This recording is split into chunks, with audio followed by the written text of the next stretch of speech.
সাপকে দুধ খাওয়ানো শুধু লোকবিশ্বাস নয়, এর পিছনে আছে দেবী মনসা ও পুরাণের গাথা।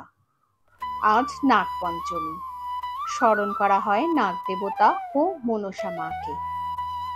এই দিনে উপবাস রেখে সাপের প্রতীক ও মনসা দেবীর মূর্তিতে দুধ, ফুল, মিষ্টি দেওয়া হয়।